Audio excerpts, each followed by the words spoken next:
ABCD!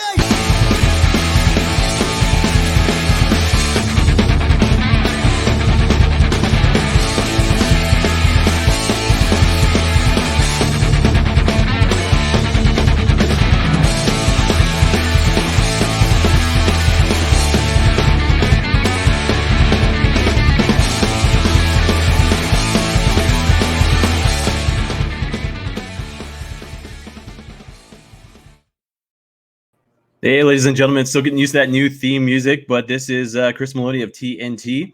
We are the first official live episode. Well, I guess not live to you guys, but anyways, the first official episode for the Fantasy Warfare Tournament presented by TNT Thursday Night Throwdown. I'm going to get to this quick. I'll introduce my co-hosts tonight. Number one is going to be Sean Bates of the Scumbags of Wrestling. As always, Sean, how are you doing tonight?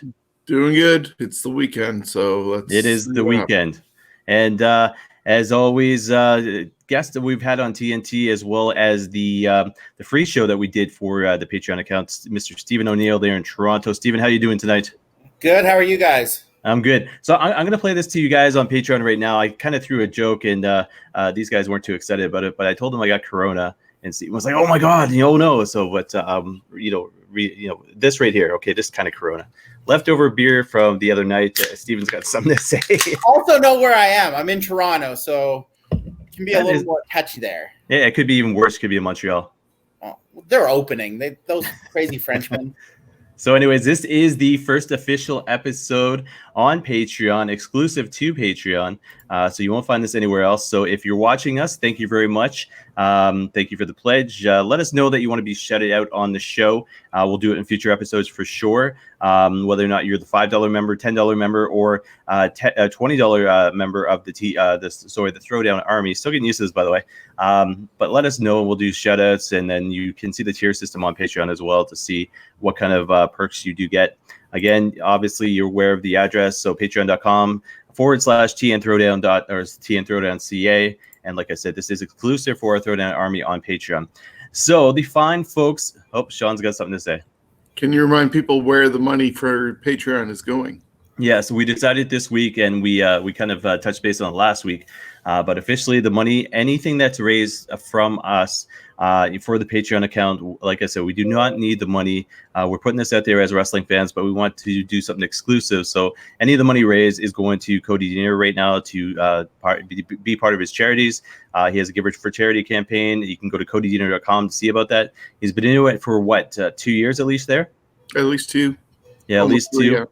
And he is repeating some of the charities he is donating to. Rumble Camp for the Deaf is definitely one of them, but Cody Diener is one of the greatest guys in Ontario independent wrestling to do what he's doing in the ring and outside of the ring. So like I said, any of the money that we make off of Patreon, 100% of it is being donated to Cody Diener for any charity of his choice at the current time here. So again, patreon.com/TN Throwdown CA. That is the way to get in touch with us. But if you're watching the show, you're already part of it. So the vote has been tallied. We are doing greatest 80s tag teams tonight.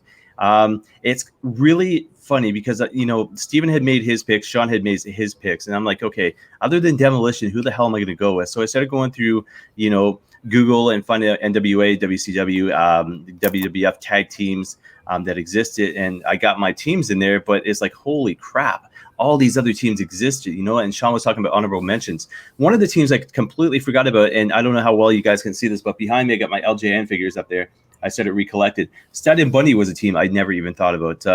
There's so many teams out there back in the 80s that existed, never won championships, but were a huge force. Like when you think Stud and Bundy, you think Hogan and Andre, that Saturday Night's Main Event match. But like I said, we are doing 80s tag teams. I'm going to bring up the screen share here. In the meantime, what do you guys think about doing 80s tag teams for the first official podcast for Patreon? Steven? I mean, this brings me back to my childhood. I mean, I was born in 83, so I remember late 80s through 90s, but I mean, with the network, you can go back and see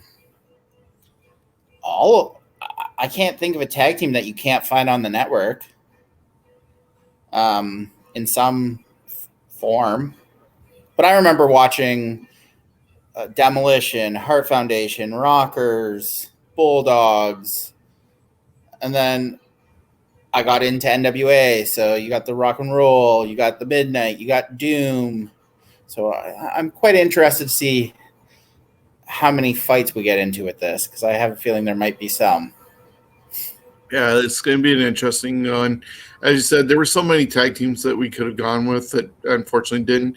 I know Sheik and Volkov were thrown out there. There was even, what was it, Bad Company from the AWA.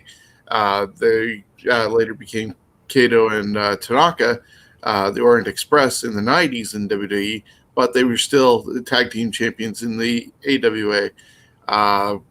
There's U.S. Express, which was Wyndham and Rotunda.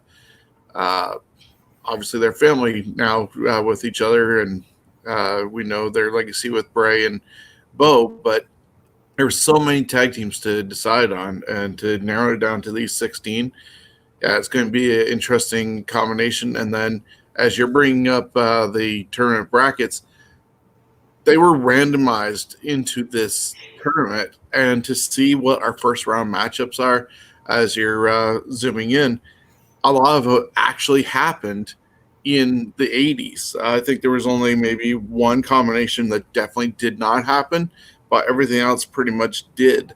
There is one that didn't happen in the 80s that I think happened in the 90s in WWE or WWF, but there's definitely one matchup that did not happen ever. And we'll get to that as we break things down. Yeah, so you guys can see the zoom in screen okay? Yeah. Okay, so I'll just go through the list here. So again, all random order. So we each picked 5 teams each, and then we agreed on the 16th team being SST, so the Samoan SWAT team. So first round matches, we've got Midnight Express. So that is Bobby Eaton and Stan Lane taking on the Rock and Roll Express. Again, all random, which was kind of unique. Next match, Road Warriors taking on the Brain Busters. Next match, Demolition Axe and Smash taking on Strike Force, WrestleMania 4, of course. Destruction Crew taking on the Steiner Brothers. To my knowledge, never, ever, ever happened unless it was the Beverly Brothers in the WWE. But this team right here, the Destruction Crew, is the team that's in this, not the Beverly Brothers. So we go on from there. Doom against the Fabulous Freebirds. That is the Fabulous Freebirds rules. So it could be Buddy Roberts, it could be Terry Bam Bam Gordy, or Michael PSAs. Samoa SWAT team taking on the British Bulldogs next. The Rockers taking on the Fabulous Rougeos, which was a huge feud at one point. And then the Powers of Pain taking on the Heart Foundation. So they are first round matches there.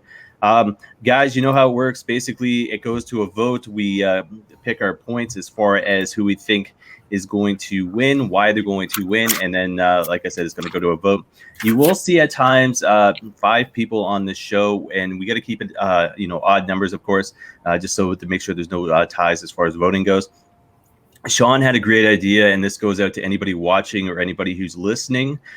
We might start having independent wrestlers on this.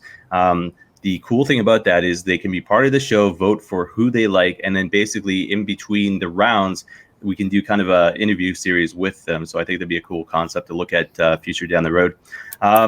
So in saying that, and I just want to make note, this here, what I've got in my hand is a piece of table.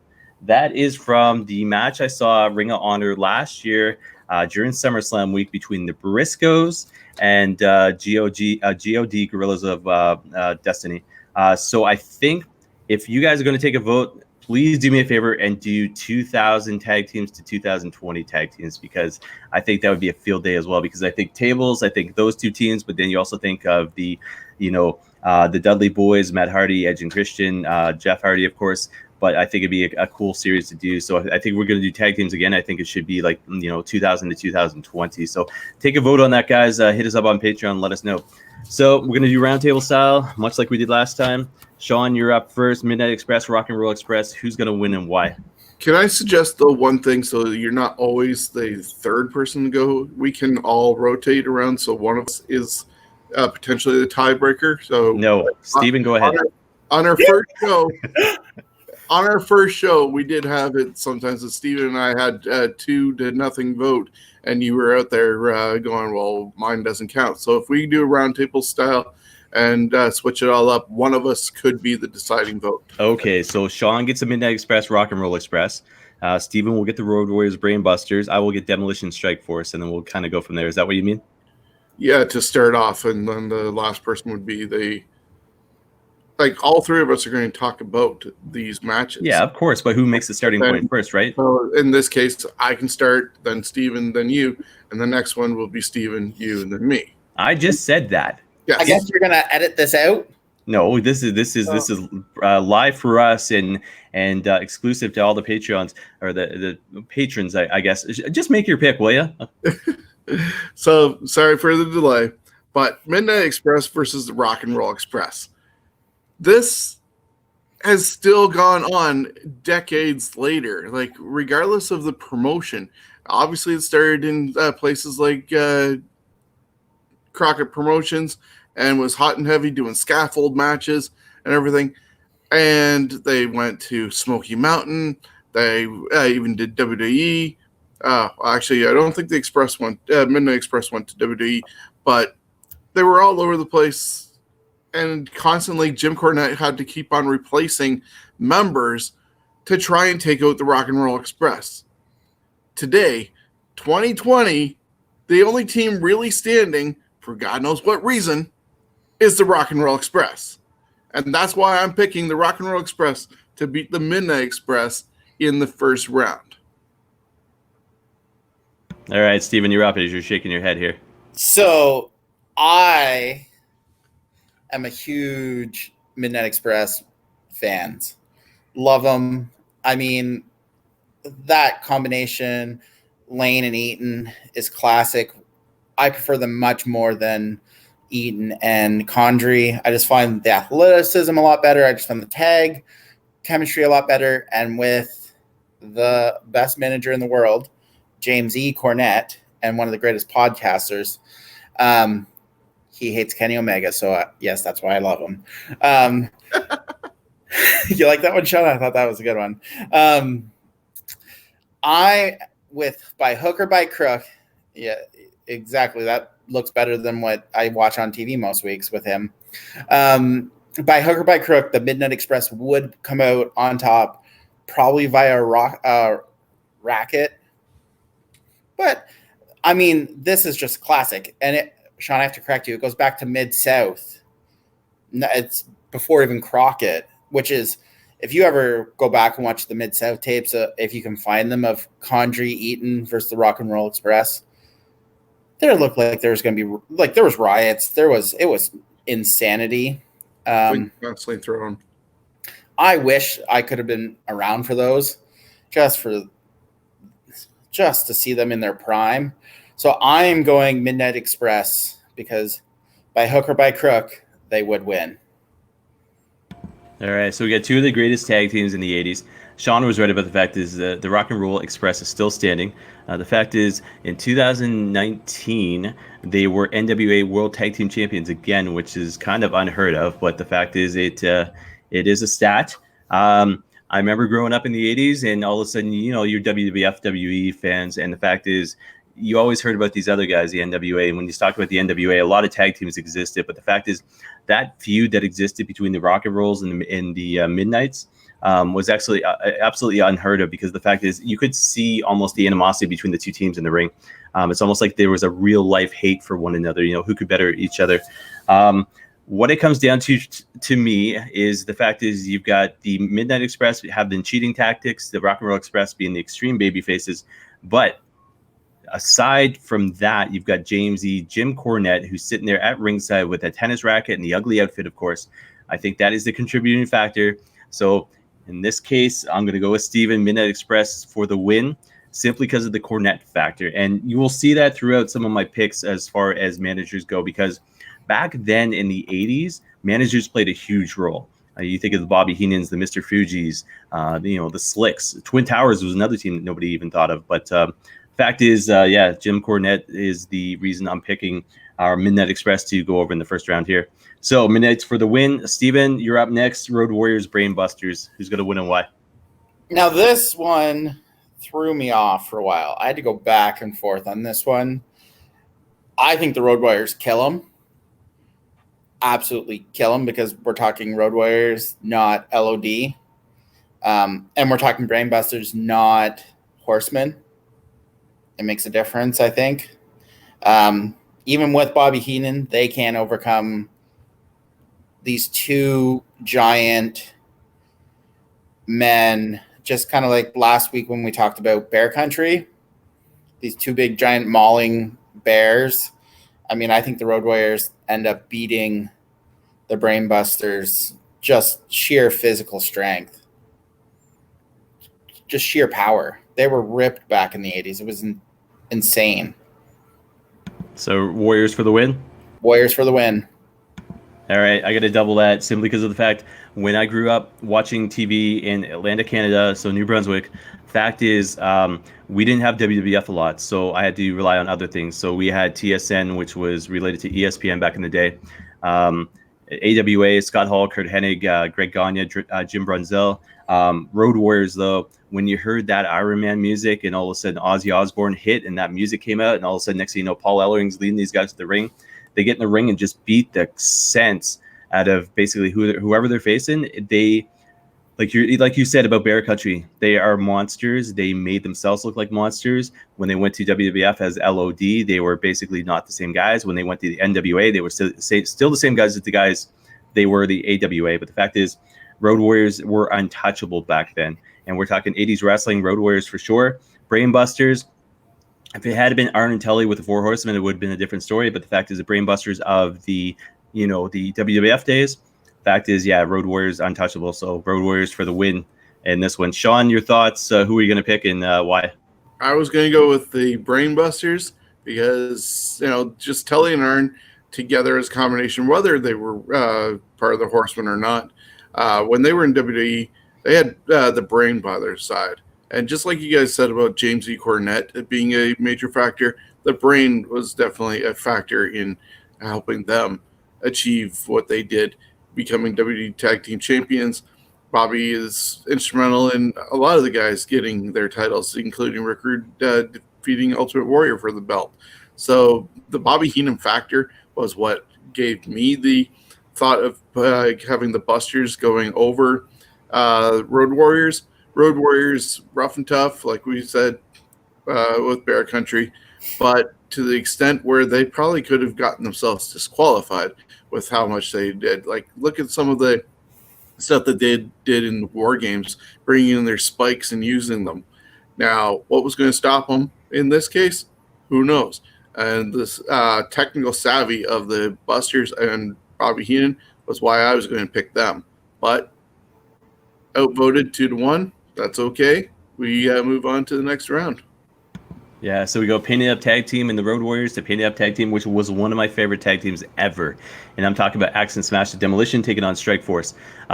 It's funny this match actually played out WrestleMania 4, where the Demolition absolutely established themselves as being one of the top tag teams. Rick Martel, former AWA World Heavyweight Champion, obviously a World Tag Team Champion with Tito Santana, who was a former Intercontinental Champion, and going up against Demolition, who were almost unknowns at that point. And the fact is, because of the Fuji factor, they were good on their own. But the fact is, because of the fact they had Fuji, it made them more, I guess, same way Midnight Express, it made them more appealing, but it made them also more dangerous.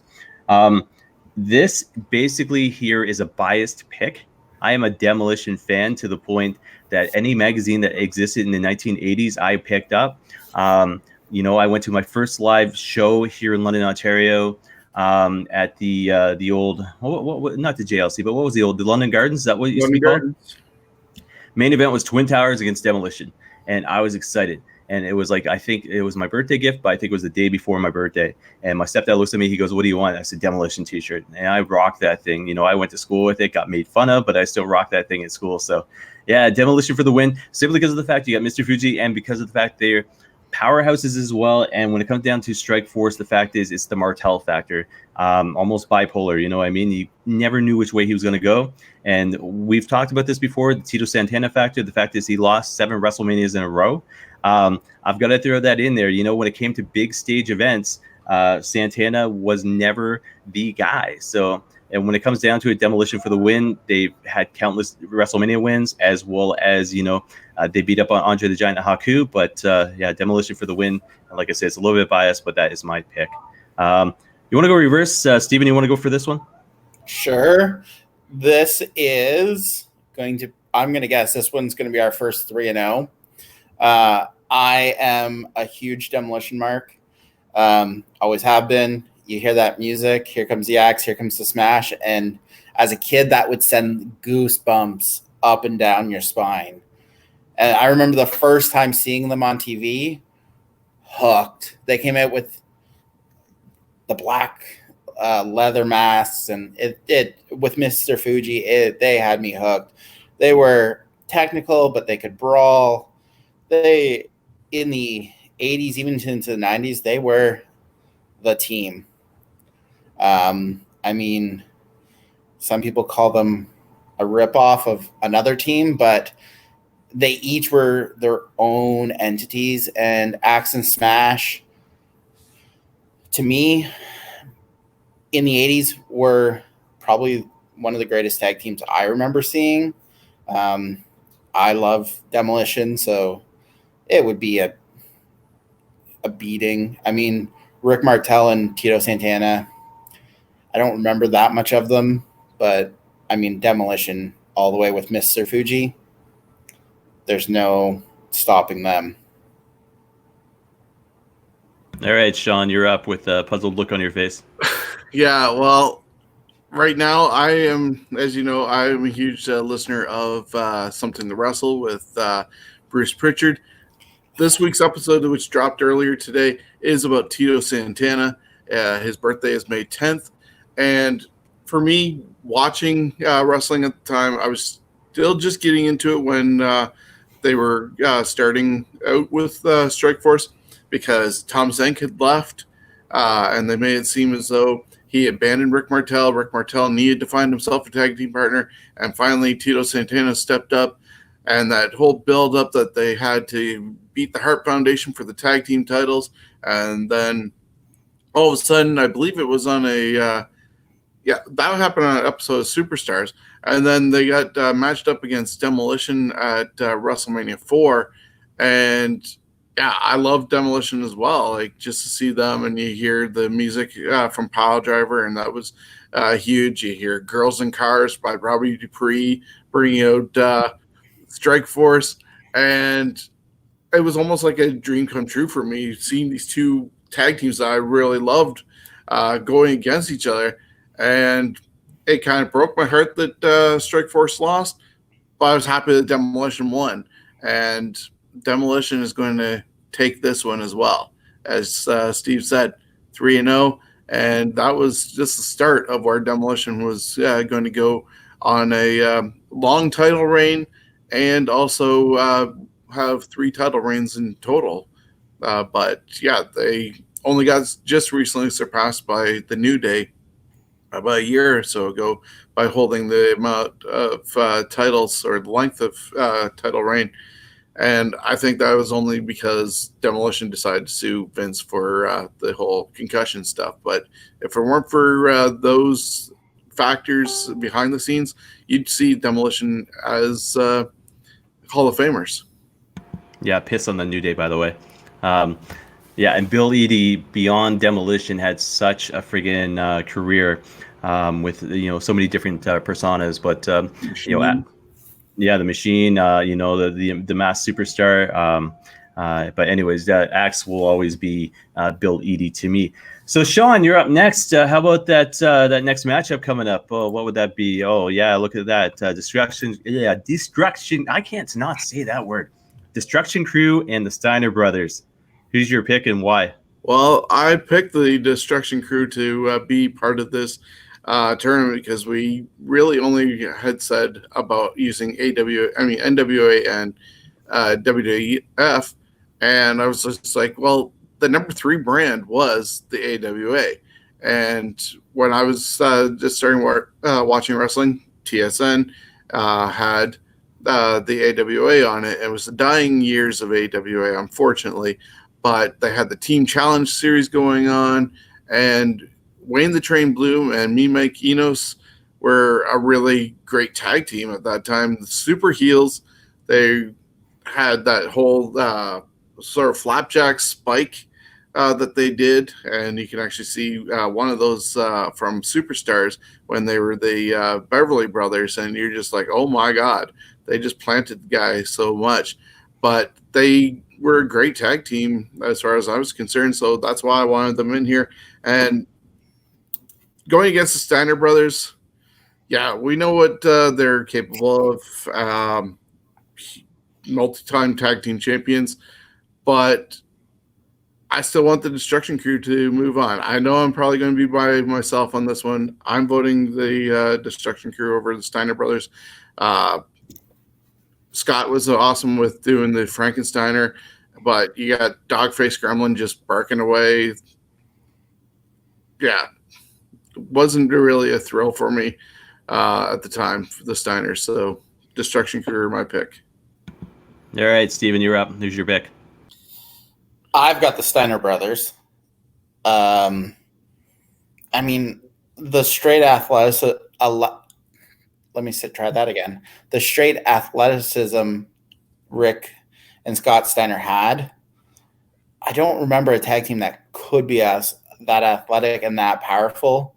You said it. The Frankensteiner by Scott Steiner was, at the time, was insane. I remember watching that, and as a kid, you just like, how did they do that? And now, the curtain's pulled back a little more. We get it, but I just think the Steiner brothers are just too big, too strong, too fast, too athletic, and they would pull it out with that bulldog off the top. It would just be the Steiner brothers. So, Sean, I hate to say it, but as much of a fan I was of the Destruction Crew back in the AWA days, the Steiner Brothers, to me, you first learn about them in NWA, WCW, and the fact is when they arrived in the WWE, WWF, I think it was 93-ish, and that music hit and they came out, I became even more of a fan of them. I was a fan of them back in the NWA, like I said, WCW, but when they hit WWE, I really became a fan of them. As a tag team, not necessarily individually, because Big Papa Pump can go and die somewhere. He's probably the worst gimmicked wrestler after he changes, the whole gimmick from Scott Steiner to Big Papa Pump. But tag team wise, you mean Superstar Billy Graham? Yeah, pretty much. Yeah, version 3.0, whatever you want to call them. Fact is, when it comes down to it, the Steiner brothers to me were one of those teams that were almost unbeatable. You could put them against any team in the NWA, the Road Warriors, Doom, for example, any team that was powerful back then and they could match that power. But the fact is they still had that true athleticism that came from the college years. I know you didn't think much of the Dogface Gremlin, but the fact is he was the power, so to speak. You had the technical ability of Scott Steiner, and then you had the power in the Dogface Gremlin, Rick Steiner, much the same as the Hart Foundation, Brett and Jim the Anvil Neidhart. So it was the NWA version of the Hart Foundation to me. And now you can go to a PTA meeting and meet Rick Steiner and buy a house from him, or go to Shoney's to get fed by Scott. Yeah. And coincidentally enough, you're dropping stuff like that. Steiner's boy just signed with the NFL, eh? So Rick Steiner's boy just signed with the NFL, so pretty cool. But Steiner Brothers to me were the NWA's version of a tag team. I mean, I love the Road Warriors, but when you talk about Demolition WWF, it was the Steiner Brothers and WCW NWA for me. So gonna go Steiner Brothers with this one. So they are moving on to next round. Steven, I believe you are up next, and we go to the second tier of the bracket. Doom versus the Freebirds. So I went back and forth on this one. As weird as it sounds, I was a big fan of Doom and the Freebirds. I went with Doom because of Woman or Teddy Long, depending on what manager you prefer him with. But Butch Reed and Ron Simmons were unique, but also Freebirds were very all show and no go, I found. I mean, at least, wow, that your head snapped back, Chris, real quick on that. It's funny because it's the week of catchphrases, so to speak. So we did an interview with Cody Deaner, and I asked him. I said, "Hey, what's the what's the best way to grow and groom a beard?" And he basically let out this little catchphrase. And now what would you say? No, what was that thing All you just show, said? no go. All what? All show, no go. All show, no go. So I tell you this: if Fantasy Warfare Tournament ever produces a T-shirt, I guarantee that all show, no go is going to be someplace on that T-shirt. Maybe that'll be the first one. We'll see. But yeah, good catchphrase there. I mean, I found them very showboaty, very not what I enjoy. And Doom was just that in-your-face heel, keep coming at you, with Woman or with Teddy Long. I prefer them with Woman just because of the controversy it created at the time, but my pick's Doom, and I know I'm probably going to be outvoted on this, but Doom for the win. So is it me up next? Yep. You're not going to be outvoted. I picked Doom as well. Wow. Yeah, reason for it. So I was never a fan of the Freebirds. I see Doc Hendricks on TV, Michael P.S. Hayes, and I'm like, man, what the hell was ever with this guy? You know what I mean? I understand the fact is the Freebirds, they weren't my cup of tea. So when you look at my picks, Steiner Brothers, Demolition, Doom, all powerhouse tag teams, you know what I mean? The Freebirds, huge in WCCW. When you talk about their legacy, it's going to exist for, forever because of the fact they had a cult following, the same way the Von Erichs had. And those matches between the two teams are absolutely unbelievable. But I love Terry Bam Bam Gordy. Was just never a fan of Buddy Roberts, never a fan of, Michael P.S. Hayes. Doom to me, obviously Ron Simmons and Butch Reed, Teddy Long, the woman factor as well. But the fact is, here you got these guys that come out under masks, big, huge, African-American guys. And to me, it was like they were like LOD with masks, So to me, it's any kind of powerhouse tag team back in the day. And you'll see this with some of my other picks as well. That is what I was a fan of. And when in saying that, singles wise, Ultimate Warrior guys like that, that's who I was a fan as a kid. So Doom was a major attraction to me. Like I said, if they had it maybe matched up against another tag team, I would have gone, with somebody else. But the fact is, Doom against the Freebirds, yeah, hands down Doom. So, Sean, I think I know where you're going with your pick, but let's hear it. Doot. There, you got the Freebirds, who, as you pointed out, their legacy was basically in WCCW against the Von Erichs. After that, they were just there. You got your Bad Street USA album and the Moonwalk by good old Michael P.S. Hayes and his fanny pack. But after that, what did they have? I'm going Doom. Wow. Okay, that shocked the hell out of me. So, because, you look at the factor that Butch Reed apparently was supposed to be the next Intercontinental Champion to take the belt off of Ricky the Dragon Steamboat, but for whatever reason, he no-showed, and you got the Honky Tonk Man put in his place. Butch ended up leaving and formed Doom. Probably one of his better moves, even though, you never know what would have happened with the Intercontinental title. But with Slick by his side, he wasn't really going anywhere. You put him with Ron Simmons, put the hood on him, and regardless of it being Woman or Teddy Long, he had a better career doing the tag team than you saw any other time, at least in mainstream. I know he was down south doing Hacksaw Butch Reed and stuff like that, but I think Doom is probably his best accomplishment. And then that got Ron Simmons noticed and got him learning the ropes after playing football, basically. And he became the first African-American World Heavyweight Champion for WCW. So a lot of things came out of that tag team. And that's why I'm going Doom. Very interesting. So we each all had 5 picks. And like I said, SST was the 16th pick decided amongst the 3 of us. But on Sean's list, Fabulous Freebirds were number 4. On my list, Doom was number 5, and Doom was on the bubble. I literally had 7 teams I had to pick my number 5 pick, and basically Doom, I was like, you know what? No, I can't go against these guys. And now Sean picks Doom over the Freebird, so that's surprising.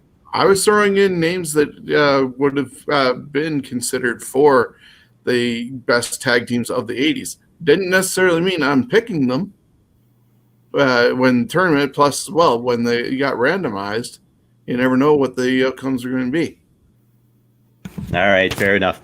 All right, so this here, next one goes to me, and then second opinion from Steven. I guess I don't get to go last. Huh? I said, I guess I don't get to go last. No, we're going reverse again, and that way, anyways. So SSC, Samoan SWAT team, obviously, that is managed by, what was it? Was it Paulie Dangerously back in the day, right? Yeah. And in WCW, Oliver Humperdinck. Oh yeah, that's right. So the SST, what were they? Samoan? They weren't Samoan Fatu back in the. Oh, they were. Yeah. Okay, so so SST. And then they had a third guy, Samoan Savage. Yeah, I remember him.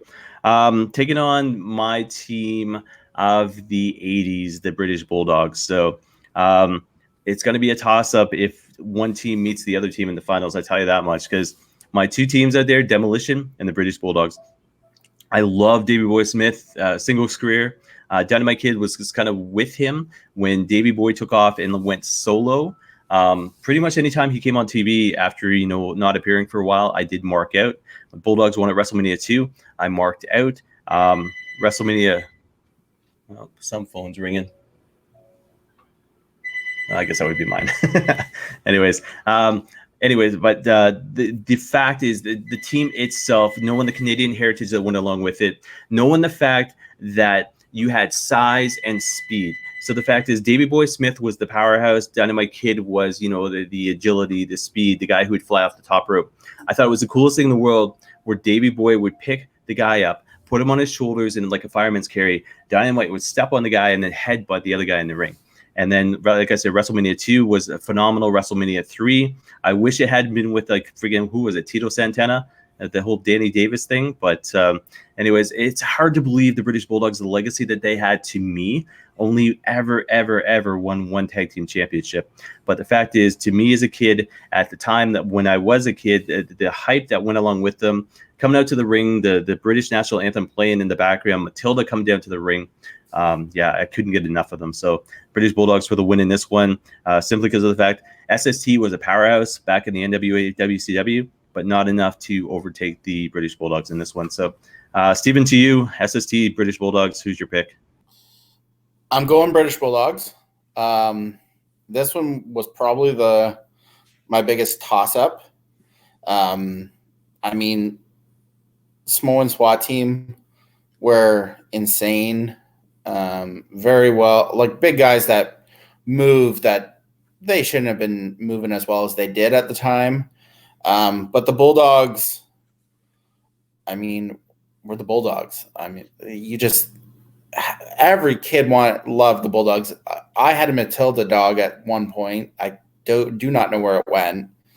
Like a stuffed animal or something? Yeah, they sold them at one point. Huh. I wish I knew where it was. I have all my little wrestling figures back in London. I have them all. I'd say a lot of them, not the big rubber ones, but the more modern ones. But the Bulldogs. I wish I would have seen a lot more of them when Dynamite Kid wasn't as beaten up as he was. But I think the Bulldogs had the strength, the speed, and the craziness of Dynamite Kid because, well, he was a touch off by then. But the Bulldogs were every kid who watched the WWE's one of their favorite teams. I can't believe again that they only had one title reign, but then Dynamite Kid's health was not great, I think, at the time, right? Towards the end of that run. Yeah, when you think of even when they lost the titles, it was that the match had so much conspiracy to it. But the fact is, yeah, you're right. Dynamite Kid's health wasn't the greatest. He just basically got there, and Davey had to do the whole thing because that was the only reason why they had to drop it. Basically, show up. So, I mean, I would have loved to see them have a longer run at full health, but because I think you would have probably seen 2 or 3 title reigns, but the Bulldogs would win, are my pick. All right, Sean, you're up. This we discussed the other day before starting our podcast, and this was my tough matchup to go with, and I was going to go with the Samoan SWAT team. If you look at their legacy in a way compared to the Bulldogs, they had more title runs. They went between both. Well, actually, they worked. Didn't they do AWA, NWA, and WF? So they worked all three. The Bulldogs didn't.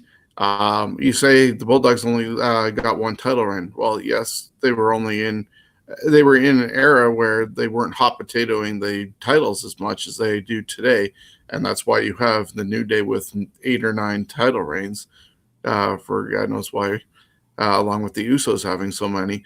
But those Samoans are beasts, and trying to take them down, you had to step up really hard to do so, especially at that time because of the image that they were still doing kayfabe. And to beat any of the Samoan teams, including Alpha and Sika before them, you had to be a tough team. So that's why I was going with the Samoan SWAT team. They had Oliver Humperdinck. They had Paul E. at one point with them. And, just the legacy there. And in my opinion, as much as I love Davey Boy Smith, Tom Billington, unfortunately, was way too broken down for me to get into the Bulldogs as much because I saw them in the latter stages of their career. Says the non-Hulkamaniac right there. That's right. All right, Sean, you're up next. This was a toss-up for me. I'll get to my pick momentarily, but Sean, Rockers, Rougeaus, and not the Rougeaus. I'm gonna make it's the Fabulous Rougeau brothers with Jimmy Hart. So who's your pick? The All-American boys waving their little flags like they're tourists. No, I'm going with the Rockers. You look at their legacy more so than anything. And as much as Shawn Michaels is a shit disturber behind the scenes, and they had so many issues, they got fired on their first day, getting into a brawl in a bar and stuff like that, and the problems that Marty Jannetty had. What do you remember more between the two teams? You have, like I said, the Rougeaus waving flags, and all of a sudden, Ray Rougeau is now a commentator, and Jacques is a pain in the ass that nobody wants to work with, but he becomes the Mountie. Marty Jannetty went through a window, and still, Shawn Michaels did the whole rise up. They had so many great matches, tag team specialists. If you see them in their AWA days against Doug Summers and Playboy Buddy Rose, like those were amazing matches themselves. They had Sherry got involved with them in WWE, and gotta go with the Rockers, tag team specialists. All right, Steven, you're up. I am also going with the Rockers. I was never a fan of the Rougeau brothers. Just never could get into it like Sean. The Rockers, I still remember the emotion when Michaels put Jannetty through the pane of glass on the barbershop. What are you talking about? Jannetty was running from Michaels. Yeah. I remember the Rockers and thinking it was just the small guys who usually could overcome the big, mean, nasty heels or the bad guys. I mean, they never had the title run, which in the WWE, which surprised me, but I mean, the Rockers were tag team specialists, like Sean said. We'll get back to that point in a moment. Next round, I think. Probably. I definitely am going Rockers. They may have been a ripoff of a team that's already eliminated, Rock and Roll Express, but that's okay. Clearly, Shawn Michaels went on to be a big star after the breakup, but even bigger star than the tag team. But I definitely enjoyed watching the Rockers matches. So I'm going to say this and sing this with a broken Canadian heart. From Montreal to Memphis, parlez-vous français? Tell all the girls the Rougeau's on their way. That would be probably the only time you hear me sing on the show. But anyways, the Rougeau's were my pick. American boy. Yes. Anyways, the Rockers I could just never get into. Now, don't get me wrong. The fact is, when I watched them in the AWA, they used to be called the Midnight Rockers, okay? Their feud with Pretty Boy Doug Summers and Playboy Buddy Rose was absolutely amazing. You had Sensational Sherry involved with that, and that was AWA. When they went to the WWE and the teams that they were fighting with and this and that, and remember, I think it was WrestleMania 5 against the Twin Towers, I was like, you know what, it wasn't until the barbershop incident that took place where all of a sudden I was like, hey, wait a second. Then Shawn Michaels went singles. Sensational Sherry gets involved again, different promotion. But I was never a fan of the Rockers. The Rougeau's, never a fan of the Rougeau's until all of a sudden they made that heel turn, And then Jimmy Hart, and it was the whole gimmick that went along with it. And Jacques Rougeau was one of the most annoying son of a bitches in the world. And Raymond was like that kind of the older, experienced brother, much the same as the Hardy Boys, Matt and Jeff. But the fact is, you never, ever, ever get into the Rockers. So Rougeau's were my pick. Sean, why don't you enlighten us, the fans, patrons, with regards to the Rockers never winning the tag team championship? Well, I'm going to hold off on that for the next round. No. Okay. So all that hype for nothing. Okay, leave that alone. No, it's coming. All right. So, Steven, last pick of the first round. We've got the Powers of Pain taking on the Heart Foundation.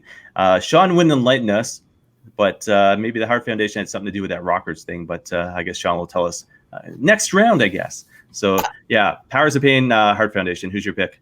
I guess, Sean, you're already predicting on the next round matchup.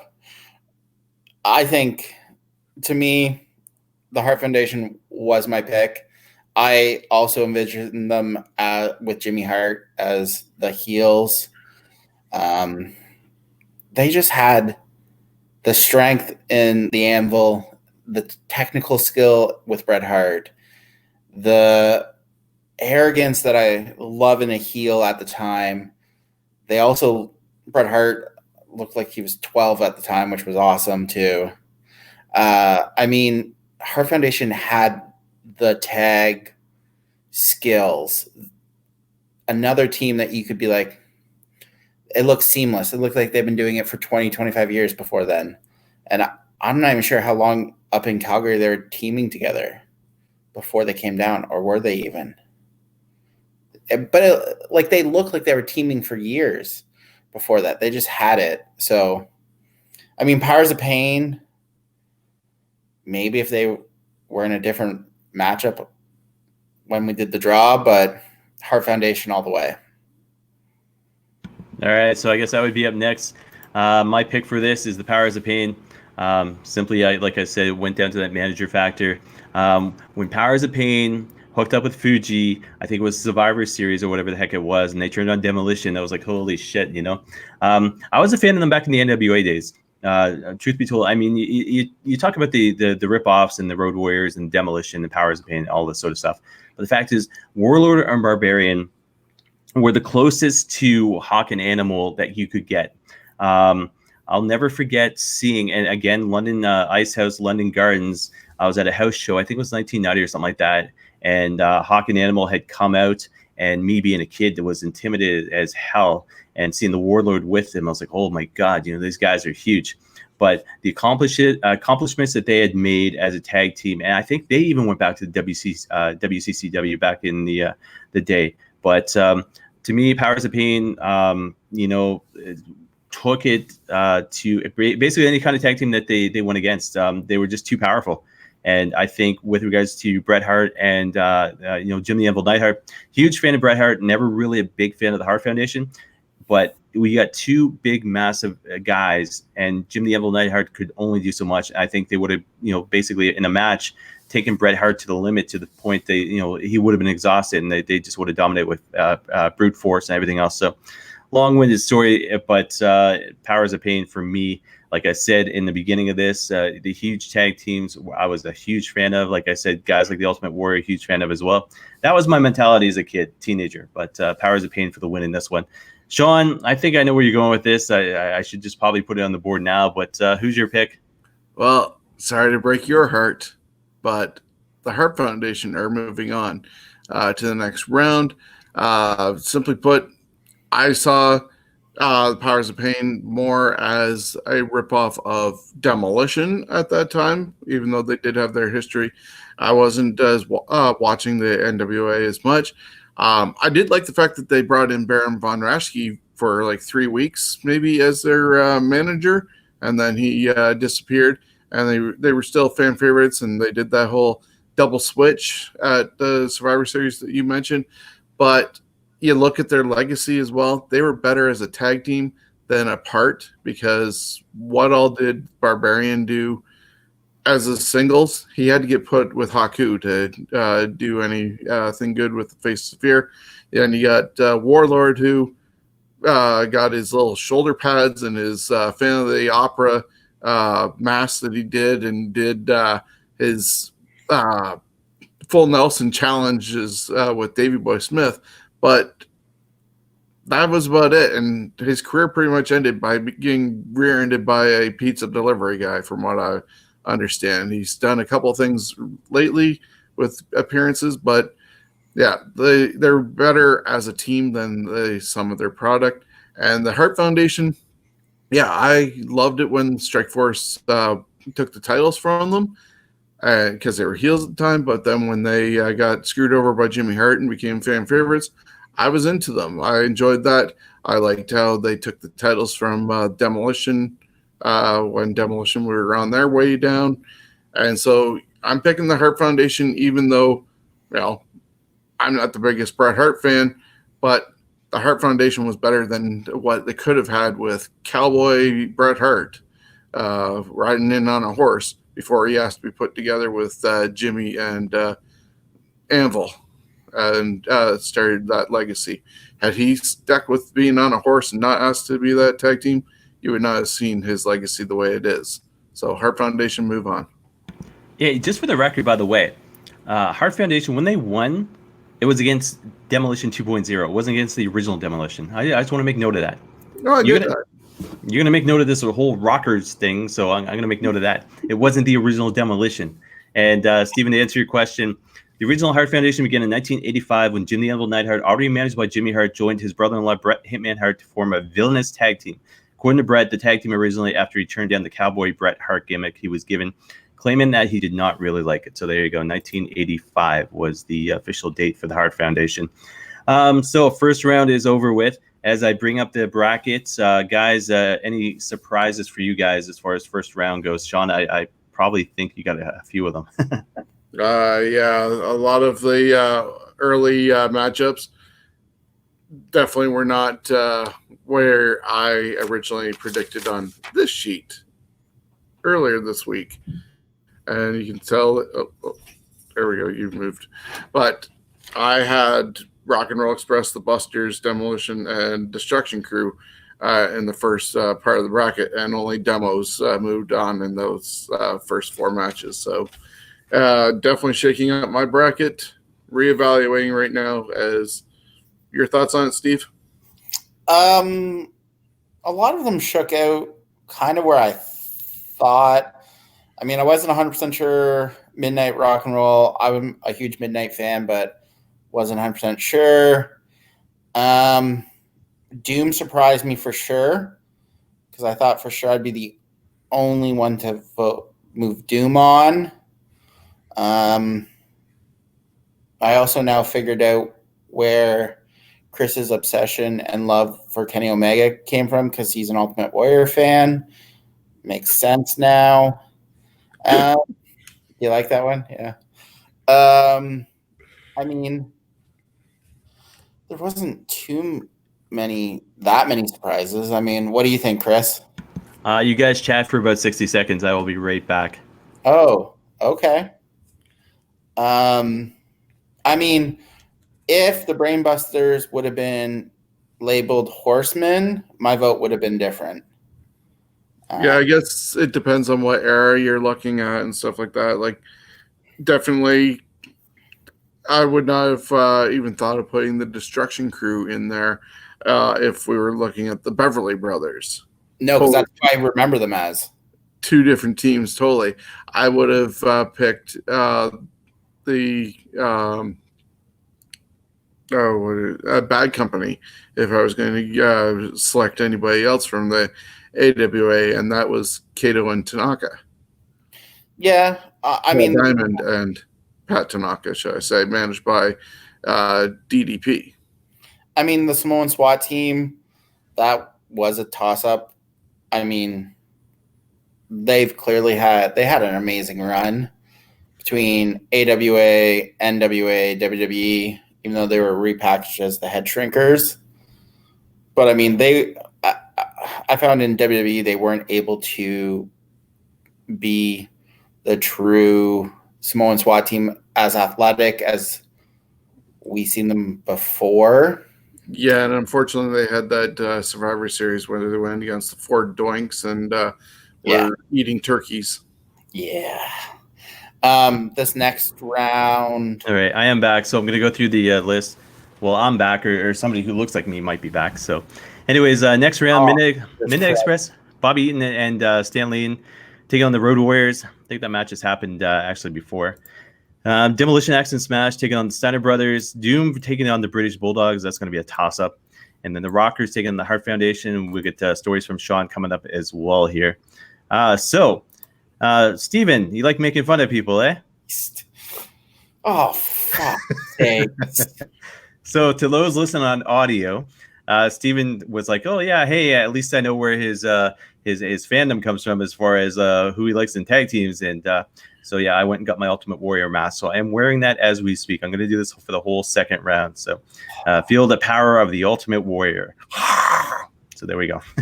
So just to let the listeners and viewers know, apparently Chris is going to be incoherent the next round because you have no idea what he's actually talking about. There we go. Strapping ourselves to some sort of rocket and forcing ourselves down or whatever gibberish is going to come out of his mouth. Maybe we need a translator. I wish fans luck as Steve and I tried to get through this. All right, so Steven, I think, was the last vote, so we get the Ultimate Chris going first here in the next round. Still haven't made all of my picks, but I have made this one. So we got the Midnight Express taking on the Road Warriors. And keeping with that Warrior theme, I got to go with the Road Warriors here. Midnight Express, like I said, put them over first round because of the fact, the Jim Cornette factor. This one here, the Road Warriors, to me, untouchable. And we're not talking, like I said, LOD, but we are talking Road Warriors. So no way in the world Midnight Express could cope with the Road Warriors being in their prime back in those days. If memory serves me right, there was a scaffold match. Wasn't it it was the Road Warriors taking on the Midnight Express, right? Yes. Yeah. That's where Jim Cornette ended up falling and busting up or something like that. So, well, let's not call it falling. Let's call it being tossed off a scaffold and messing up his knee. Yeah. So one of the dumbest matches in the world, but also one of the more ones that you remember the most, simply because Jim Cornette has a podcast, I do believe himself, and he's probably talked about that. Two of them. He's got the Drive-Thru with Jim Cornette on Mondays, and the Jim Cornette Experience. It comes out on Fridays now because they always make fun of AEW now. No, since AEW came out. It's the great. I haven't listened to today's yet because it hasn't. It came out now, and the title. It's episode 330, and it's Whistleblower. So this should be amazing. He makes me laugh. So as you listen to or watch episode 1 of the Fantasy Warfare Tournament, anyways, my pick officially is the Road Warriors. Jim Cornette, no way in the world. It's just because of the history and everything that involved in the NWA. The Road Warriors will be way too powerful, especially with Paul Ellering as well. Sean, your pick on this one, who's going to win and why? Yeah, I'm going with the Road Warriors as well. You just mentioned the other factor in the whole thing. Paul Ellering, not with Rocco, but Paul Ellering countering some James E. Cornette. Yeah, just much power to overcome in this case. And the Road Warriors will end up moving on to the semifinals. Well, I'm outvoted, and I understand why, but I'd still pick the Midnight Express. That, for the 80s tag team, that would be my ultimate tag team with Jim Cornette, but I do understand why the Road Warriors would win. They've had numerous matches. They've thrown the Midnight off of scaffolding. They've beaten them up pretty good, and I've listened to stories from Jim Cornette talking about the matchups. I'd still pick the Midnight. I mean, to me, they're an amazing tag team. It was a lot more of a toss-up, but I would go with Midnight, but Road Warriors are moving on, which I think will make the second round or the semis very interesting. Yeah, I'm still undecided about this. Sean, you're up next. Demolition Steiners, who takes it, and this is a match I don't know if it ever existed. I think Demolition. I think it was Repo Man days at that point, so I don't think Demolition ever faced the Steiners. But anyway, who's your pick? Yeah, I think Demolition was done by 92-ish, and the Steiners were just coming in at the same time, so they didn't end up colliding. But if they had, Demolition Decapitation coming your way. Axe coming off the second turnbuckle, laid over one of the Steiners across Smash's knee. You know, whether they had Fuji back with them or not, but as we did see, they did get back together with Mr. Fuji. And, yeah, either way, Demolition moving on to the semifinals. In my vision, seeing them go against what people thought were the carbon copy or who they thought were the rip-offs of the Road Warriors. So my pick is Demolition. All right, Steven, you're up. Demolition. Axe smash, the elbow drop off the second rope, Fuji. And don't get me wrong, Steiner Brothers were amazing, but at this time, Axe and Smash would have been too much. I would have loved to see this matchup in their primes, but I would definitely go Demolition. And the semis will be interesting with this Road Warrior Demolition matchup for someone crazy looking like you. So yeah, I gotta go Demolition as well. It was a toss-up, but the fact is, what was that about? Shocking, Demolition. They were my first pick. You know, when it came down to 80s wrestling, anybody that had a gimmick was in my books. Okay, so the fact is, you had guys like Demolition. The Road Warriors, for whatever reason, weren't, but guys like the Great Muta, you know, guys that stood out, I guess, face paint, whatever the case may be. Obviously, the Ultimate Warrior, you know. But Demolition, in my books, the fact is, they could take so much pain and then basically just dish it out. So you never really seen them weak unless a manager got involved. The Steiner Brothers never had. Sean, you got a puzzled look on your face right now. I was just thinking back to what Conrad Thompson and Bruce Pritchard usually talk about when they say Demolition, considering what they were wearing. Yeah, they could take pain. They're dressed up like dominatrix. Yeah, we will pretend that comment never existed on this show as a Demolition mark, but and you say that, and Demolition goes. I love Demolition. Goes 3-0 in this round. Demolition minus Crush, by the way, and with Fuji. So Demolition for the win. All right, Steven, you're up. Where are we here? So the other side here. Doom and the Bulldogs. Bulldogs. I think Davy Boy Smith's power and Dynamite Kid's crazy headbutt off the top rope would take it. I'm still a big Bulldog mark. I mean, if I go back to the network, I do enjoy watching British Bulldog matches. Sean, you look shocked a little bit now. I think I have a feeling I'm going to be outvoted on this one, but I'm going to go Bulldogs. All right, so Steven, much to your surprise, I end up picking Doom in this one. That doesn't surprise me. Reason for it is this. So as much as I love the British Bulldogs, the whole gimmick, the characters, even back in the day with Captain Lou Albano, the fact is, to me, I think Doom would be too much for them. Dynamite Kid was a smaller guy, and you got guys like Butch Reed and Ron Simmons, and obviously you've seen what Ron Simmons did in the APA. Just a powerful guy who didn't seem to give a crap about how much pain he was dishing out to you. British Bulldog Davey Boy Smith, of course, he'd be able to, handle himself. But the fact is, I think Dynamite Kid would be the weak link in that tag team match. So I've got to go with Doom in this one, especially the fact you got the managerial aspect between Teddy Long and Woman. When I think of Doom, I think of Teddy Long, obviously. But the fact is, I think Doom would just be way too much for the British Bulldogs. So Doom's my pick in this one. So, Sean, you are the tiebreaker in this. Who's your pick and why? Steve had it right with the fact is, Bulldogs, unfortunately, are gone. You talk about the size of the Bulldogs. When they were together, Davey didn't have the size that he ended up getting.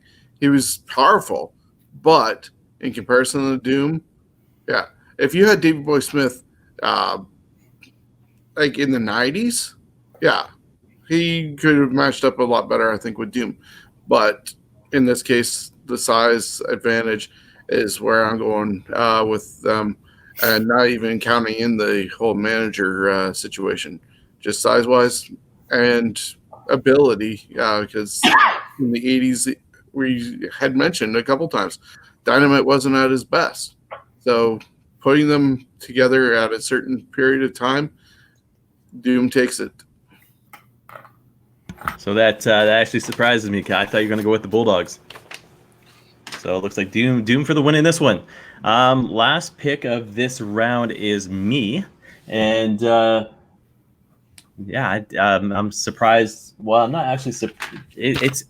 I'll tell you this. The tournament aspect is interesting because of the fact the matchups that are taking place or have taken place. This one here, the Rockers versus the Hart Foundation.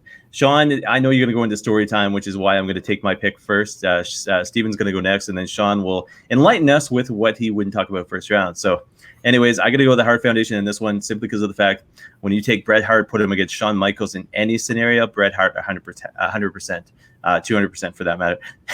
For those listening on audio, Sean just made a puzzled face. At the guy wearing a Red Sox hat, a Young Bucks shirt, and the Ultimate Warrior mask. So anyways, check this out on video if you have a chance. But like I said, Rockers, nope, forget about it. Hart Foundation in this one for sure.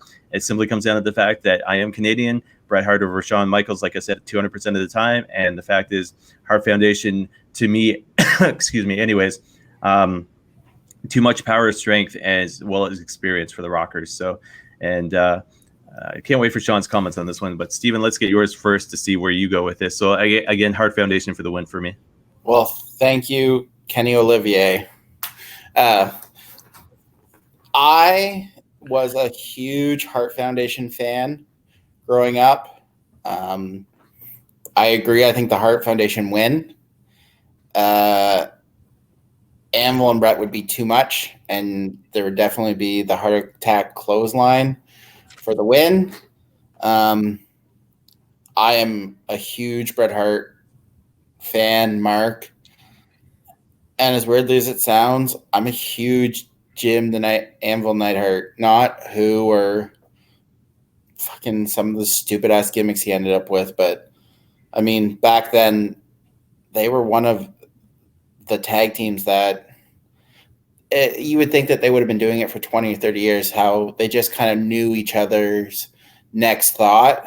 And So I'm definitely going Heart Foundation, and now it's story time with Sean. I was going to pick the Rockers. Big surprise there.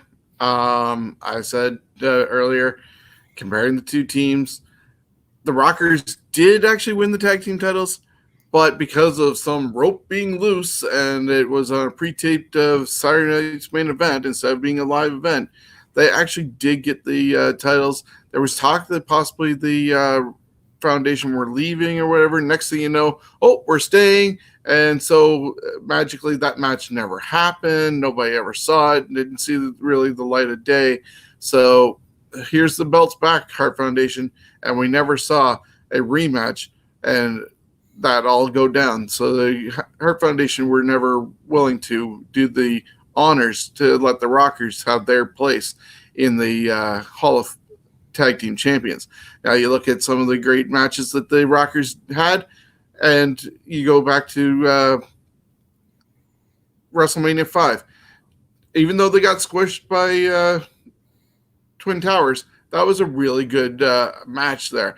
Then they had a phenomenal match at Royal Rumble against the Orient Express. They were tag team specialists, and they're pretty much the tag team version of Jake Roberts and Mr. Perfect, guys who never held the title, maybe never needed it, but never got to hold it. And so I would have picked the Rockers to go forward. Always going to be a Shawn Michaels fan over Bret Hart. There's a reason why Vince McMahon kept Shawn Michaels over Bret Hart in 1997. Sure, he tried to help Bret get a better deal over in WCW, and that was a different story, dropping the ball in there. But he kept Shawn for a reason over Bret. But I'm outvoted. Heart Foundation versus Doom semifinals. And that is it for the second round, guys. That was my Ultimate Warrior impression for anybody on audio. I thought it was Kenny Omega wrestling, because that's what I sound. I snore when he's on the TV. So this ain't TNT. Let it go, Steven. Anyways, I'm going to bring out the bracket here. Just give me a sec. It is interesting to see one side of the field right now with tag teams that were Fantasy Warfare that did happen, and then the other side of the field, Fantasy Warfare that never did take place, but is intriguing to me anyway. So, like I said, we got second screen here. So, basically, if everybody can see that, and I'll get rid of the banners here. Maybe just bring this up just a little bit here. So, yeah, next round, Road Warriors taking on Demolition Axe and Smash, and then Doom taking on the Heart Foundation. One of these is pretty easy for me. The other one's going to be a toss-up. I got to think about it. But, Steven, you are up next. It's interesting to see where this is going. I mean, it was like the Ontario Independent Wrestling Tag Teams, and it's like you think certain teams are going to advance, and then all of a sudden there's surprise picks between the three of us. So it will be interesting to see who goes on to the finals. Steven, you're up first, and we will start with the match I thought was hopefully going to take place and is taking place. So Demolition Axe and Smash taking on the Road Warriors. Clones versus the originals, as some people would call it, but who's your pick and why? So this one, I had it marked, then I scratched out, marked the other one, scratched it out, went back. I'm going to go with my original gut. I'm going Demolition. Back in the 80s, Demolition was what I grew up on. That music would hit, like I said, the look.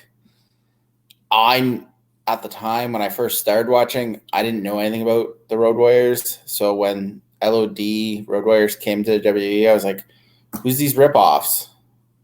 Like, who are these people? Why are they copying Demolition? So I'm going to go Demolition. I feel that Axe and Smash would take it with Fuji somehow helping Demolition win. All right, so spoiler alert, we know who's going to the finals. So yeah, it comes down to, again, bias for me. The fact is, Demolition will always outrank the Road Warriors 100% of the time, no matter what incarnation you talk about with regards to LOD, the Road Warriors. It's honest to God, when it comes straight down to it, it's the gimmick, yes, but the fact is, Hawk and Animal grew up as far as, I think, in the original faction of the Road Warriors that included, I think, King Kong Bundy and Jake the Snake Roberts. I mean, I think that is when they started clicking, relating, working out together, everything else. All of a sudden, you have a guy named Bill Eadie who develops this Demolition gimmick. And there was, I forget the guy's last name. I think it was a guy named Randy something. Randy Colley. Yeah, who was the original part of the Demolition crew. The Moondogs. Yeah, from the Moondogs. Something happened with that, and all of a sudden, next thing you know, Barry Darsow has to take the place. He comes in as Smash, short-haired version of him. Had just left WCW NWA as Crusher Khrushchev. Comes into this gimmick, the unknown. A lot of hype surrounding the fact, oh yeah, WWE wants to market these Road Warrior, ripoffs, blah blah blah blah blah. They come out, their theme song was amazing, their gimmick was amazing. They come out, they destroy competition, but they did it in a technical way. It wasn't Road Warrior style. It was, you could tell they had wrestling ability, and then you add the Fuji element to it. And one of the biggest highlights for Demolition to me was WrestleMania 6, just because of the fact it was Andre the Giant in the match. But WrestleMania 4, of course, was Strike Force. You know what I mean? They took it to Strike Force. Obviously, Fuji's cane shot at the very end of the match is what happened, and they end up winning the titles. But the fact is, like I said, a little bit of bias, but the fact is they had technical ability. If you go back and watch Demolition matches, it wasn't just all Roughhouse Road Warrior style. So, like I said, a little bit of bias in this one, but Demolition, what's up? I got to correct you on a couple things. It wasn't Bill Eadie's idea for Demolition originally. It was Randy Colley. Oh. And he was Smash originally, but they had to replace him because everyone was yelling Moondog. If you go back to the first TV taping where it was Randy Colley as Smash, you can tell that they had to do drown with the crowd because everyone was yelling Moondog at him. That I didn't know. So a little bit of history lesson on here. And then he got pissed because, they moved him out of his gimmick, and, he sued the WWE at one point because of, give me the money. Well, there you go. History lesson here on Fantasy Warfare Tournament. The second one at that. Anybody who didn't know about the Rockers rope break, or I guess it would have been the rope breaking, eh? Yep. So Demolition for the win. Sean, who is going to be your pick, though? Well, when you consider what you said at the beginning, the originals versus the clones, it all depends on where you started watching wrestling. And up in this area, we obviously all started watching WWE before the NWA. It took a bit for the NWA to come to this area for TV-wise. If you were watching TSN on Scramble Vision to hear about them, then you got to see the Road Warriors, possibly even when they were in the AWA. But, yeah, Demolition were, in our case, the originals. And that's why I would pick Demolition because, as well, when you hear, oh, what a rush, or Rick Derringer, you got more into Rick Derringer singing about Axe and Smash coming to the ring and, going to dominate and demo the whole place. Pain and Destruction is their middle name. And regardless of having Fuji by their side or not, Demolition wins.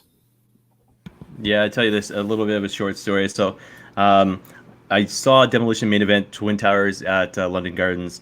I'll never forget, I'm sitting there watching the matches, and this is before the main event had happened, and I look back and I see Axe, and he's got his face paint on, and he's poking his head through the curtain. And, I'm scared shitless as a little kid. I wanted to go up to him so bad, just say, hey, can I get your autograph, or can I get a picture, whatever the case may be. But way too intimidated. I think I was about 12, 13 years old at that point. WrestleMania 5 took place. I ended up seeing on closed circuit pay-per-view, I guess, at the London Gardens as well. It's something about that music when it hit. It's, you got Hawks, Oh, What a Rush, but when Demolition hit, I was just it's like the Ultimate Warrior. I marked out. And when I saw the three of them all tag team, those matches, against the Axe Smash and Crush. It was a dream come true for me as the wrestling face mask wearer of this show. So that is match number 1 of the semifinals. Match number 2 goes to me. Doom taking on the Hart Foundation. Toss up in this one, but again, I picked the Powers of Pain to beat the Hart Foundation in the first round. So my pick in this one is Doom. Again, Jim the Anvil Neidhart wouldn't have enough strength to go through the Butch Reed and Ron Simmons. And then the fact is, Bret Hart, even with all his technical ability, I don't think could outlast the power of Ron Simmons and Butch Reed. Simmons to me when you look at his career as a tag team wrestler, APA, Doom, and then you look at his career as a singles wrestler, he was untouchable. Here's an All-American, played football, I think, for, what was it, Florida? Is that right? Florida State.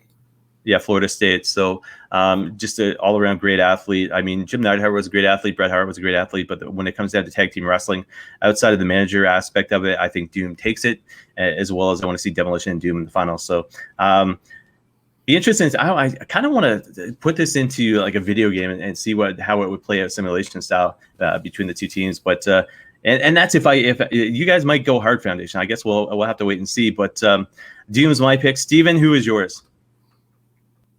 Hart Foundation. They, to me,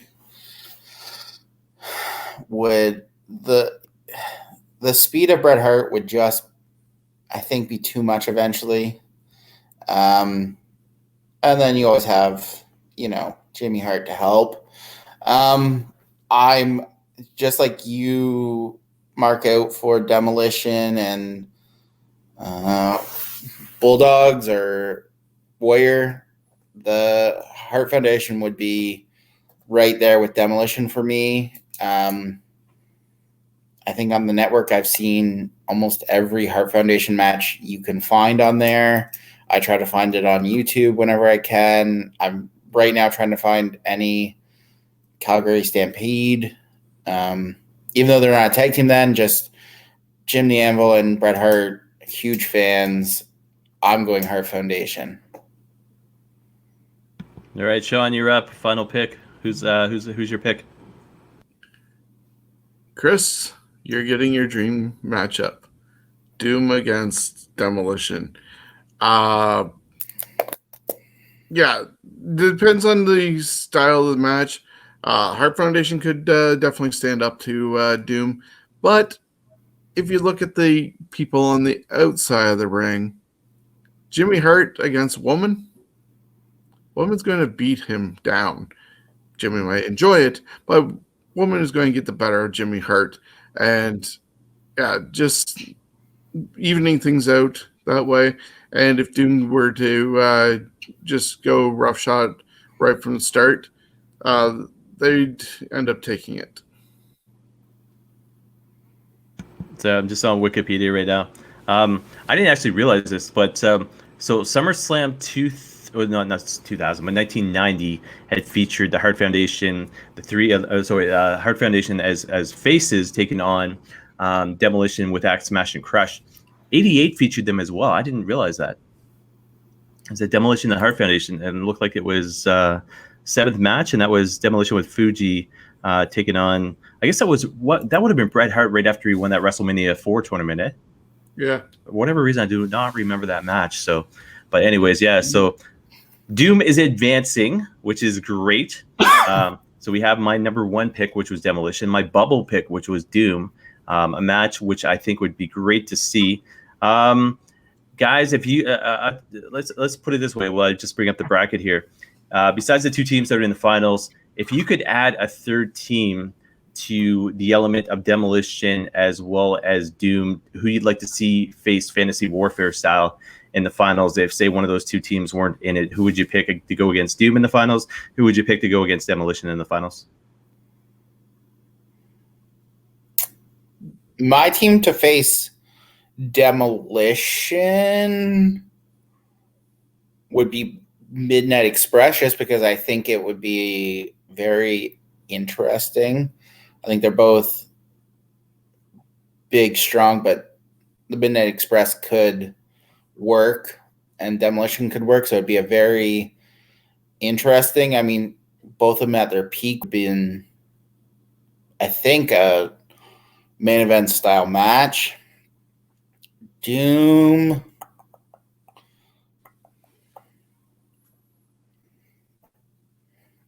I don't know. I think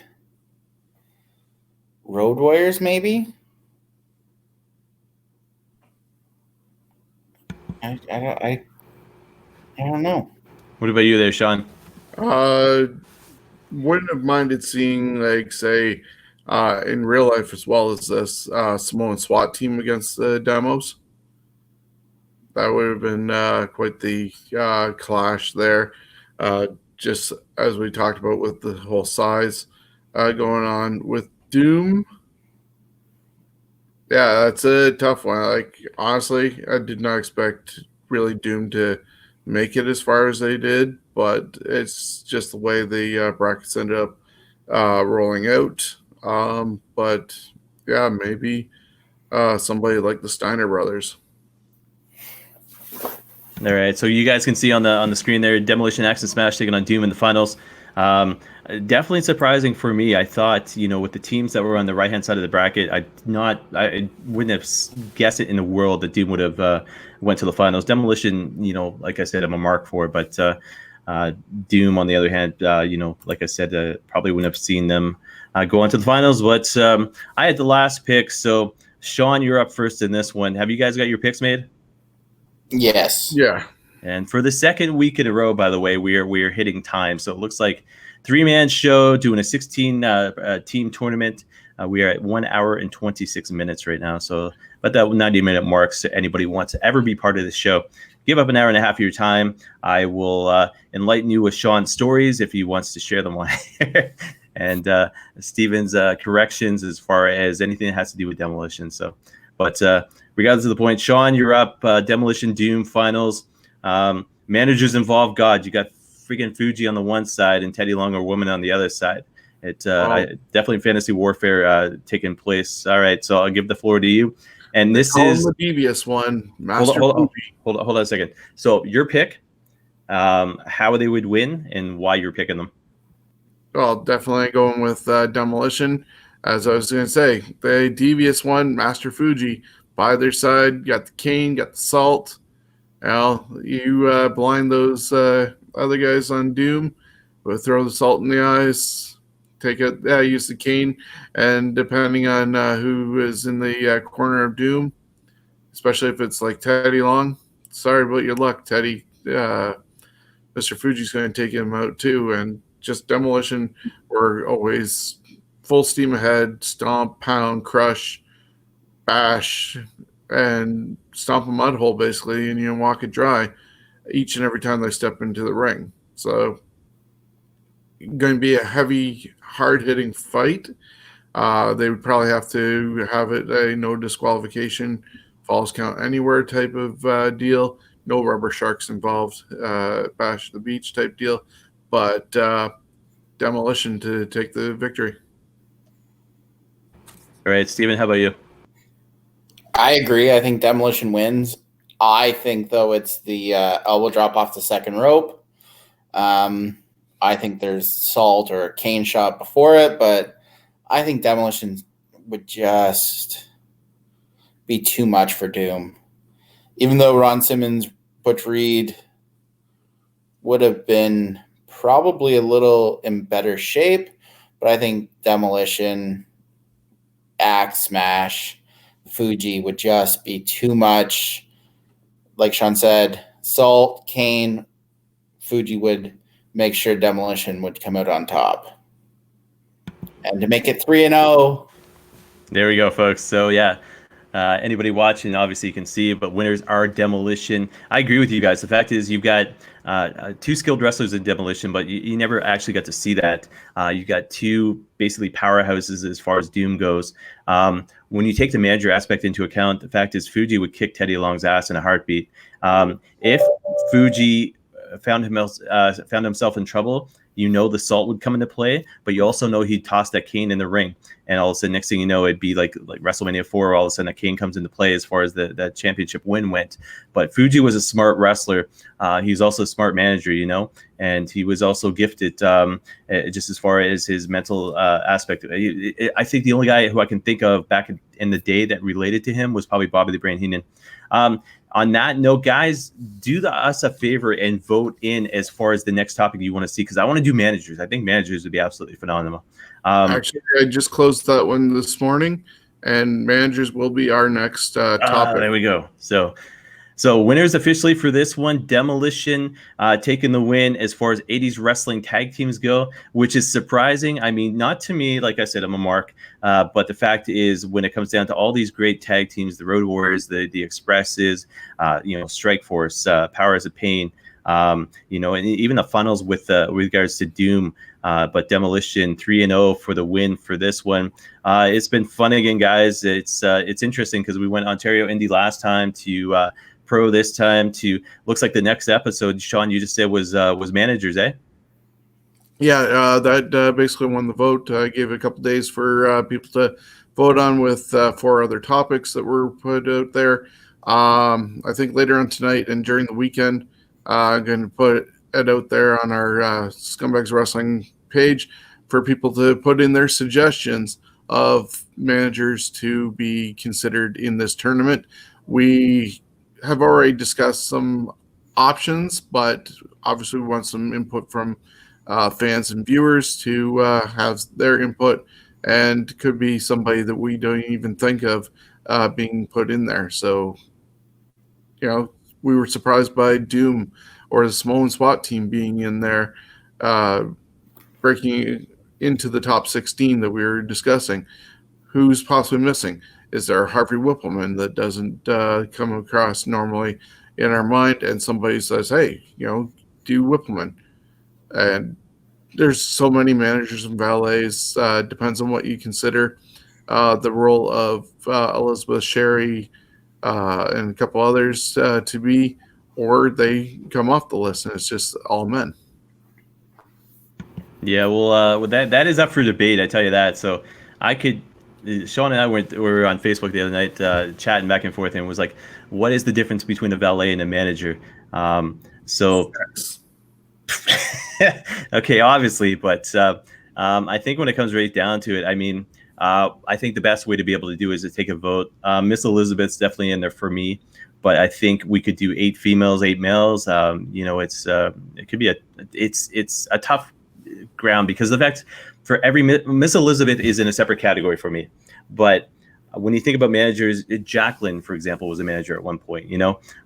Medusa was a manager at one point, but she was also a gifted wrestler. So then you have somebody like a Sunny, Tammy Sitch, who wasn't really that much of a wrestler. You know what I mean? So to take her, put her in the same category is even like a Sensational Sherry. It's like, why would they have to be a wrestler to be considered in this manager's thing? If you look at, and we're throwing this debate out right now, and you can only imagine what the next episode is going to be like, but Tammy Sitch was almost the female equivalent to Captain Lou Albano, managing so many tag teams to gold. But Albano was a wrestler at one point too. Name Tammy Sitch's best match. Okay. What about name a Tammy Sitch? Name Slickster's best match. What did Kenneth do? Yeah, okay. If Slick is going to be considered a manager, or Jimmy Hart, what were their greatest matches? And don't say Andy Kaufman for Jimmy Hart. What about Sapphire? She wrestled at WrestleMania. She could be considered, but do you think she's going to make the top 16? I'm just saying, what are the credentials for the manager aspect? That will be determined. But it is up for debate. We will figure it out. But yeah, it looks like the next version of this show, officially episode 2, exclusive to our Patreon people, is going to be managers / valets. So anyways, I'm looking forward to that one, because there's so many out there. I mean, we could do a field of 32. It might take us a little bit, but we could easily do a field of 32. It's been great, guys. Like I said, every episode of this now is going to be exclusive to Patreon. We will promote it to let you guys know what's out there. Sean Scumbags of Wrestling group is the best way to get in touch with any kind of polling. Once this starts to take off, you will see me posting polls on Patreon as well as the Thursday Night Throwdown website. And then basically Twitter, Facebook, anything. And then when you're watching TNT Thursday Night Throwdown, you'll see us talk about it there as well. Stephen, what are your thoughts on the tournament style fantasy warfare tournament so far? I mean, it's interesting because both shows we've done so far, and you're like, oh, it's going to be debate, but we've agreed countless times so far, which is kind of weird. It is very weird for me and you to agree on stuff. I mean, I think it's just the way the brackets have been breaking out. I mean, if you think about some of these matchups, if you switch a team with a different team, like you could have had Road Warriors, Demolition. Okay, as you're saying this, here's a question for you, because what I've almost determined through this episode is you're a Midnight Express mark. Yes, huge. So Midnight Express versus Demolition first round. Who do you pick? Midnight Express. Well, see, that would have changed everything right there. Oh yeah, like you think about it. If you alter these brackets just a little bit, you switch one team, you go Midnight Heart Foundation, or Rock and Roll Express versus Rockers. Yeah, or even Doom versus. I mean, Doom was probably the surprise. Here's one for you: Strike Force versus Rockers. There's a tough one for me because tag team specialists are the guys that I saw get formed together and loved as one of my first tag teams that I enjoyed. Yeah, to me, it would have been Demolition Bulldogs first round. That would have been I would have been still thinking about that one. But guys, it's been great. Again, follow us on the Thursday Night Throwdown. Steven is part of that sometimes when he doesn't have a headache. And that's where we do our bitch session with regards to Kenny Omega and his great matches versus his bad matches. But you can find out more on tnthrowdown.ca. Sean Scumbags Group, Scumbags of Wrestling. Your official website isn't up and running yet. I know it's there, but it's hasn't been it's there, but it's rather dormant. I need to figure out how to get it better. I think I have just too much that I want to put on there, but then can't seem to get around to freshening it. So got to work on it. Is scumbags.ca, and suggestions are definitely welcome. Yeah, Sean's highlights, by the way, are anything that has to do with YouTube and anything that has to do with Facebook. His group is growing on Facebook. Facebook.com/groups/scumbags of wrestling. Sean, how many members you got going on right now? Well, I think we're approaching 450. Just a few weeks ago, we were trying to get to 4, but then all of a sudden, boom. So I'm striving for 5. Yeah, and Steven's official scumbag. Got to meet him for the first time. I think maybe the only time at the Midwestern show. Yes. He's kind of got his hate on for me since then. So it is not my fault. You like a shitty wrestler. But anyways, yeah, it is great because it's interesting to see some of the remarks, some of the comments amongst the group.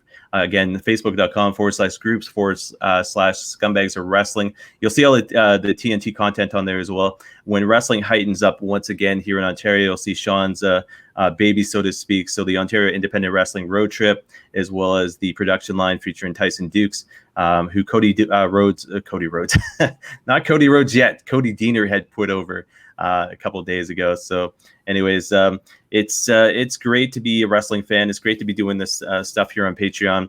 Guys, if you have any kind of suggestions at all, like I said, hit us up on Patreon, hit us up on the Scumbags group, hit us up on the official website of TNT. With regards to anything else, like I said, anything that we make off of Patreon is going to Cody Diener. So, you get not only the fact that you get exclusive content here, but the fact is you also donate to a great cause, and Cody Diener usually does a different charity every single month. So that being said, we will return for episode 2 officially with managers/valets. We will figure it out. Try to get a group of 5. Maybe we'll get an Ontario Independent Wrestler involved as well. That being said, guys, sign off. Anything further you guys want to say before we say goodbye? Well, thanks for everybody who's joining us. Your money's going to a good cause. Thanks Hopefully we're entertaining you. Have a great day. Stay safe. All right. Until next time, guys. Thanks a lot. Thanks for supporting us on Patreon, and we will see you guys next time.